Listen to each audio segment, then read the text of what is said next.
Welcome to the web series your psych friend. मेरा नाम doctor Faisal Siddiqui है। आज का जो हमारा टॉपिक है वो है alcohol related disorders. Alcohol use आपने देखा होगा हमारे समाज में, हमारे कंट्री में काफ़ी ज़्यादा बढ़ चुका है पहले से। और आज के हम टॉपिक में समझने की कोशिश करेंगे कि अल्कोहल का सेवन जो है कोई बीमारी है या वो किसी प्रकार की आदत है या एक चीज़ है कि नॉर्मल लोग इसको सेवन करते हैं, उससे कोई प्रॉब्लम नहीं होता है। तो हम ये समझने की कोशिश करेंगे आज के वीडियो में।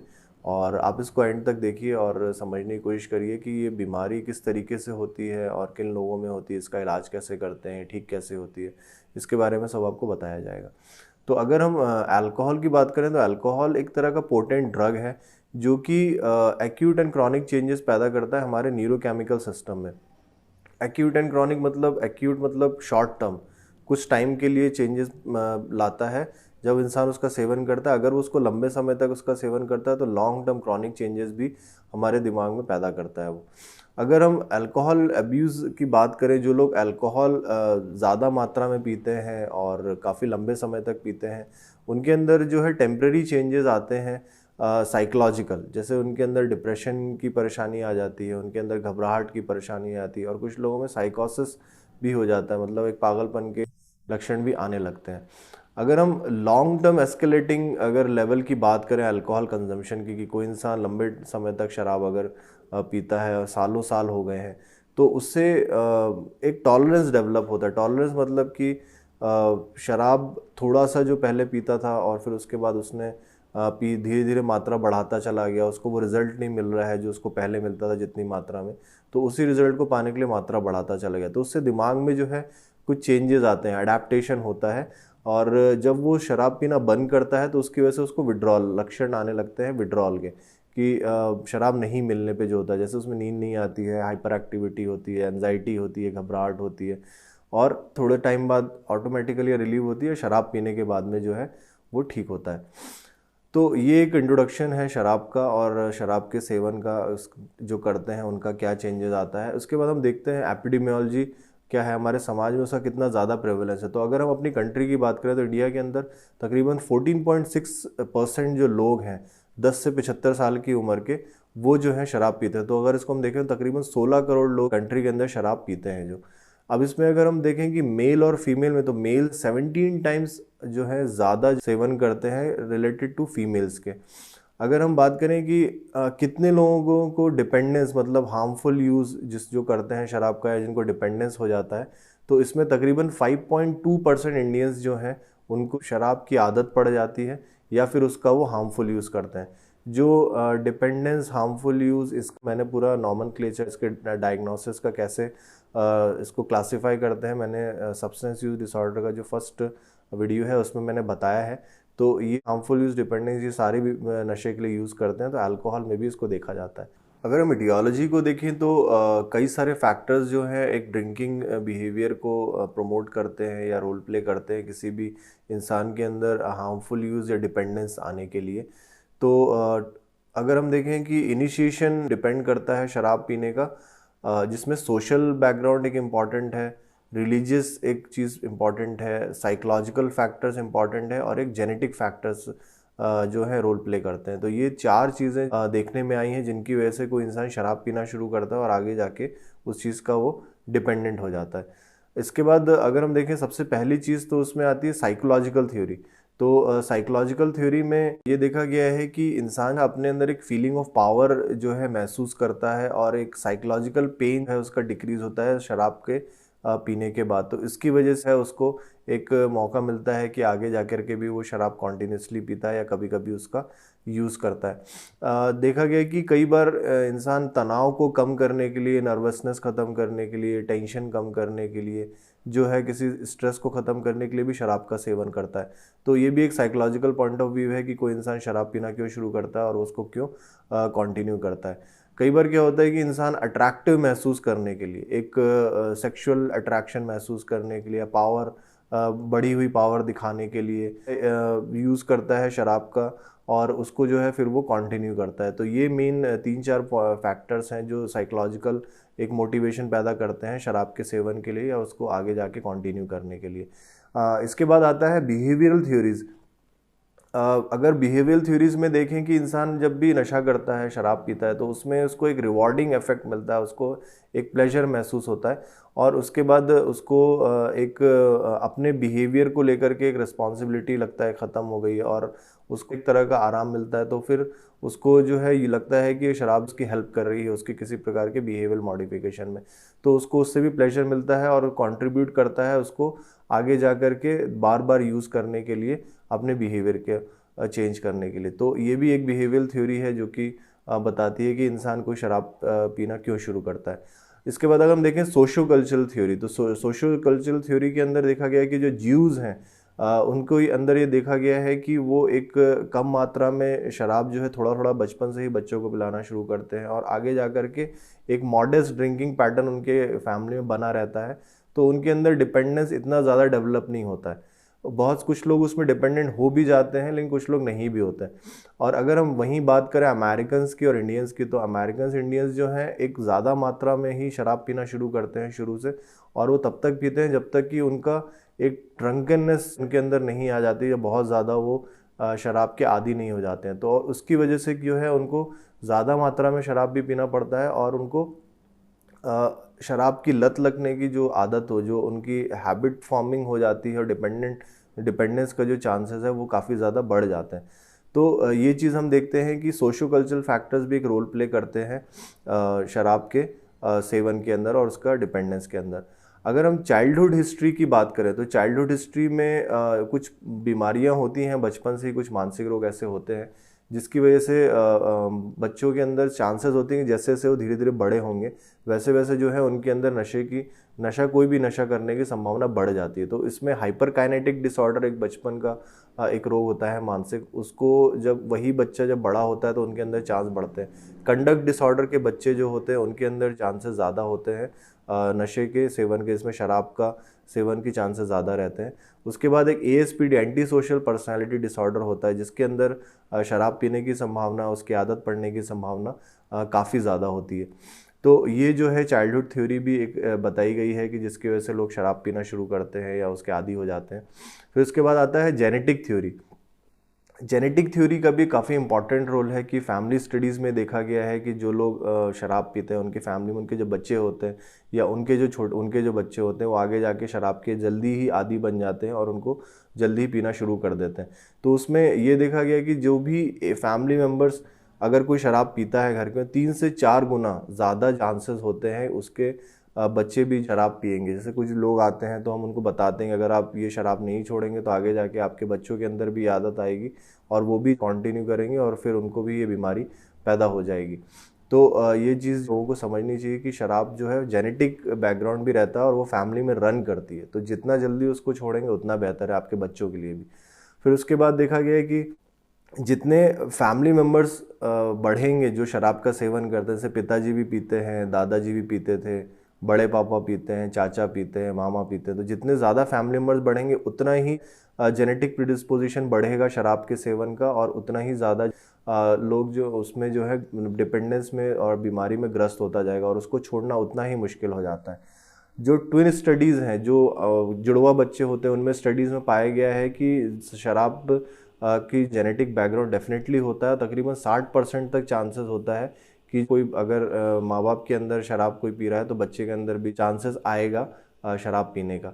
तो ये सारी जेनेटिक थ्योरीज हैं जो बताया गया है कि जिससे कि हाँ भाई जेनेटिक बैकग्राउंड भी जो है एक रोल प्ले करता है शराब का सेवन के अंदर और शराब पीना शुरू करने से लेकर डिपेंडेंस तक आने में। अगर हम effects of alcohol on brain की अगर हम बात करें तो इसमें कुछ रिसेप्टर्स होते हैं सेंट्रल नर्वस सिस्टम में जिसकी एक्टिविटी को जो है इन्हांस करता है, मतलब बढ़ाता है। तो उसमें निकोटिनिक एसिटाइलकोलिन है, सेरोटोनिन है और gamma amino butyric acid A, ये 3 रिसेप्टर साइट्स हैं जिनकी एक्टिविटी को अल्कोहल बढ़ा देता है। और वहीं दूसरी तरफ कुछ रिसेप्टर्स हैं जिनकी वो एक्टिविटीज़ को कम करता है, जिसमें ग्लूटामेट रिसेप्टर्स हैं और voltage gated calcium ion channels हैं, इनकी एक्टिविटी को इनहिबिट कर देता है। तो इसकी इनहिबिशन, ये बैलेंस, कोई भी इंसान जब नॉर्मली काम करता है, फोकस करता है, चीज़ों को अपने तरीके से डील करता है, तो उनमें यही रिसेप्टर्स जो है एक बैलेंस बनाते हैं। तो अल्कोहल जब भी कोई इंसान उसका सेवन करता है तो यही बैलेंस गड़बड़ हो जाता है। इसका डिसबैलेंस होने की वजह से ही शराब बहुत ज़्यादा मात्रा में पीने के लक्षण आते हैं, या फिर जब वो विड्रॉ करता है शराब को तो फिर तब भी उसका इम्बैलेंस होता है और उसकी वजह से अलग लक्षण आते हैं। तो ये जो है अल्कोहल बदलाव पैदा करता है दिमाग के अंदर। अगर हम बिहेवियरल इफेक्ट की बात करें तो सेंट्रल नर्वस सिस्टम का जो है डिप्रेशन होने की वजह से जो है लक्षण आते हैं किसी इंसान के अंदर, तो कई बार क्या होता है बिहेवियर में बदलाव आता है, जैसे कि नींद आना जो है शुरू हो जाता है जब कोई इंसान शुरू में शराब पीता है, तो जिसकी वजह से उसका पूरा स्लीप आर्किटेक्चर चेंज होता है। तो कुछ लोग सोचते हैं कि शराब पीने से नींद अच्छी आती है, तो ये एक प्रकार का मिथ है। शराब पीने से नींद अच्छी नहीं आती, वो शुरुआत में अच्छी आती है। अगर कुछ टाइम तक अगर वो लगातार शराब पिएगा तो उसके बाद उसका स्लीप आर्किटेक्चर पूरे तरीके से चेंज हो जाएगा, तो उसको आगे जाके नींद आना बंद हो जाएगी। तो ये भी देखने में आता है। उसके बाद अगर लिवर की बात करें, गैस्ट्रोइंटेस्टिनल सिस्टम की बात करें, तो ये सारे सिस्टम में भी प्रॉब्लम आती है। लिवर का सिरोसिस हो जाता है, इसोफेजियल वेरिसेस होते हैं जिसमें खून की उल्टियाँ होती है, जान का खतरा भी रहता है। जो तरह तरह के कैंसर्स भी अल्कोहल की वजह से होने की संभावना होती है। तो ये पूरा इफेक्ट पूरे बॉडी में जो है, हमारे ब्रेन से लेकर के बॉडी में इम्पैक्ट करता है शराब लंबे टाइम तक सेवन करने की वजह से। अब अगर हम देखें कि डायग्नोसिस कैसे करते हैं, तो जैसे कि मैंने आपको फर्स्ट वीडियो में सब्सटेंस यूज डिसऑर्डर वाले में बताया था कि जो है किस तरीके से इंटरनेशनल क्लासिफिकेशन ने क्लासिफाई किया है नशे की बीमारियों को। तो उसमें सबसे पहले डायग्नोसिस बनाते हैं, तो हम इसमें जो देखते हैं चीज़ों को, उसमें एक्यूट इंटॉक्सिकेशन देखते हैं, जिसके अंदर मरीज़ के अंदर कुछ लक्षण हमें स्पेसिफिकली देखने को मिलते हैं एक स्पेसिफिक ड्रग की वजह से। तो अगर हम शराब की बात करें तो शराब के अंदर एक्यूट इंटॉक्सिकेशन में कुछ अलग से लक्षण आते हैं, जिसमें कि डिसइनहिबिशन होता है, मतलब कि कुछ सोचने समझने की क्षमता कम हो जाती है, वो किसी भी प्रकार की एक्टिविटी करने लगता है। एग्रेशन, गुस्सा बहुत आता है, मूड लेबिलिटी होती है, बहुत ज़्यादा खुश हो जाता है, बहुत ज़्यादा उदास हो जाता है।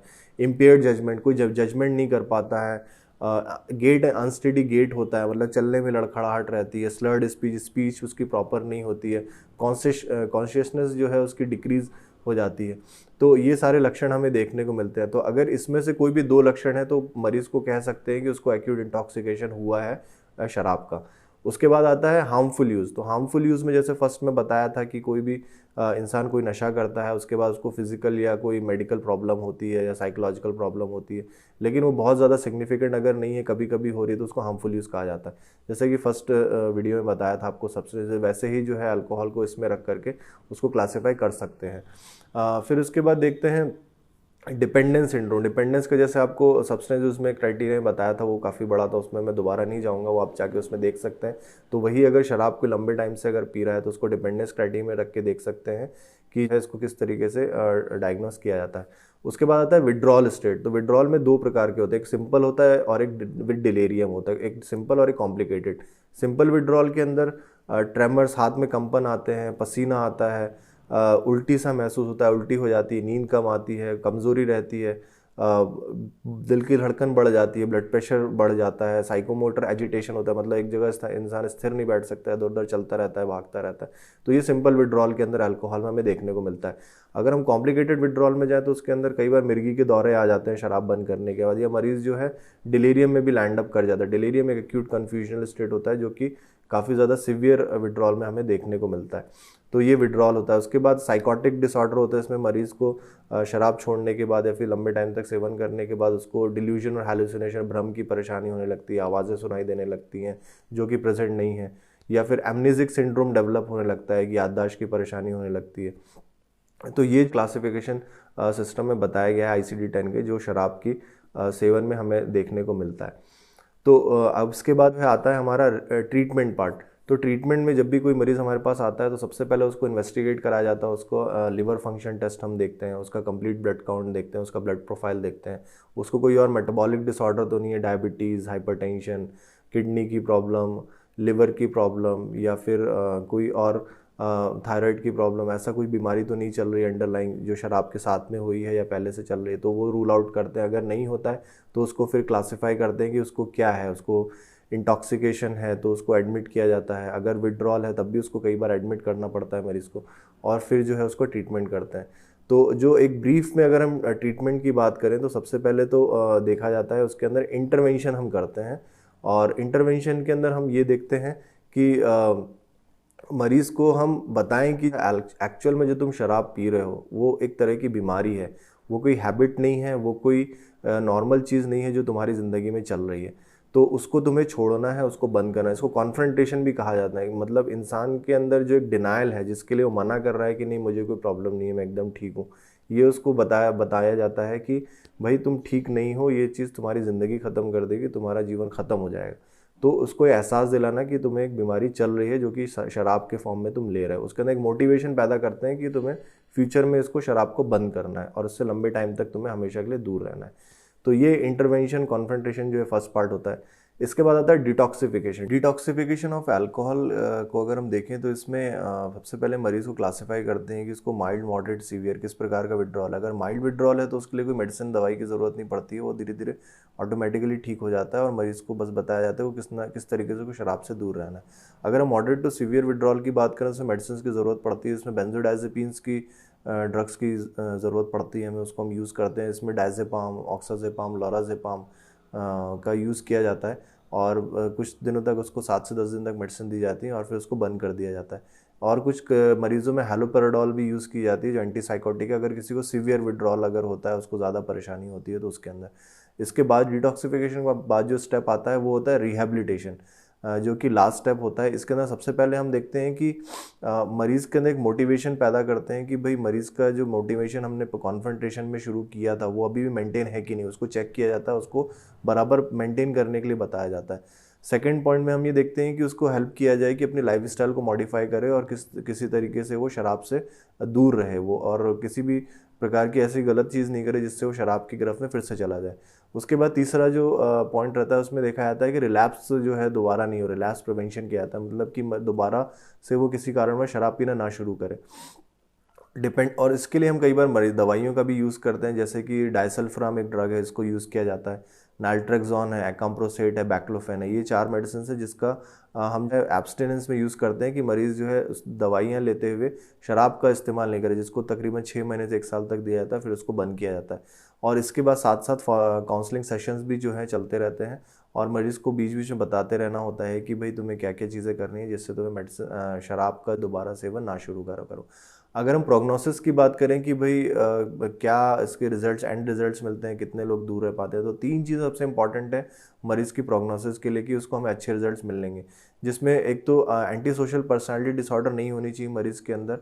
अगर एंटी सोशल पर्सनैलिटी डिसऑर्डर है तो फिर शराब छोड़ना थोड़ा मुश्किल रहता है। अगर क्लोज फैमिली कॉन्टैक्ट है और कोई लीगल इश्यूज़ नहीं है तब भी जो है अच्छा प्रोग्नोस्टिक फैक्टर है, मरीज़ के अंदर शराब छोड़ने की संभावना अच्छी रहती, ज़्यादा रहती है। अगर हम बात करें कि भाई जो फर्स्ट टाइम उसने कंसल्ट किया था और अगर वो एडमिट भी हुआ था कहीं पे नशा छोड़ने के लिए, उस टाइम पे वो लंबे टाइम तक अगर वो शराब से दूर रहा था, तो भी हम मान के चलते हैं कि हाँ नेक्स्ट टाइम अगर मरीज़ ने दोबारा गलती से शुरू किया है तब भी वो शराब को लॉन्ग टर्म तक छोड़ने की कोशिश करेगा और वो धीरे धीरे करके शराब छोड़ देगा। तो ये गुड प्रोग्नोस्टिक फैक्टर्स है जो हम मरीज़ के अंदर देखते हैं शराब को लॉन्ग टर्म तक एब्सटेंस का प्रोग्नोसिस देखने के लिए। अगर कोई इंसान 1 साल तक शराब छोड़ के रखता है तभी हम मान के चलते हैं कि मरीज़ के अंदर हमें अच्छा रिजल्ट मिलेगा और वो लॉन्ग टर्म तक शराब से दूर रहेगा। मेन जो हमारा टारगेट वो होता है वो ये है कि हम मरीज़ की लॉन्ग टर्म तक शराब छुड़वा के रखें या फिर लाइफ टाइम तक वो नशे में ना जाए वो। अगर कोई बीच में दोबारा शुरू कर भी देता है तो उसमें कोई बहुत ज़्यादा परेशानी की बात होती नहीं है। अगर मरीज़ जितने ज़्यादा अटैम्प्ट लेता है छोड़ने के लिए नशा, उतना ज़्यादा वो नशे से दूर होता चला जाता है। तो बार बार अगर पीना शुरू भी कर रहा है तो वो कोई ज़्यादा परेशानी की बात नहीं है। धीरे धीरे करके उसको ग्रेजुअली जो है हम कोशिश करते हैं कि वो हमेशा के लिए लाइफ टाइम जो है नशा छोड़ दे। तो ये जो आज का लेक्चर था वो शराब को लेकर के था। और अगर और भी कुछ आप जानना चाहते हैं तो आप कमेंट सेक्शन में पूछ सकते हैं। इस वीडियो को शेयर करिए, चैनल को सब्सक्राइब करिए और नेक्स्ट वीडियो में मिलेंगे आपसे। तब तक के लिए शुक्रिया।